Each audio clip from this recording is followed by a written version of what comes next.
Is 70 degrees, mid 60s in North Arkansas and lower mid 70s down in South Arkansas. And look what they brought me. This is a kalpak. A kalpak. This is their hat. This symbolizes their country. It's a very mountainous country, about 90% mountainous. And of course, this represents a peak of a mountain and a snow-capped mountain. And the bottom of this is a darker color, meaning the part of the mountain that's not snow-covered.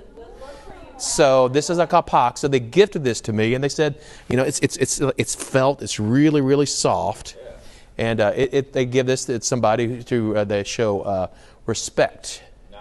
And they gave this to me. And we had a talk. We talked about what we do, covering severe weather, how we respond, how we prepare, and all kind of things. We talked about what they do in their country for all the different types of disasters that they have. So I'm going to wear my kalpak. Yes. For this whole weather segment. So I think this is great. This really starting later this morning till 10 o'clock tomorrow morning is a flood watch in North Arkansas, all the way down to Conway County. From here and also back into West Arkansas, we may get 2 to 4 inches of rainfall.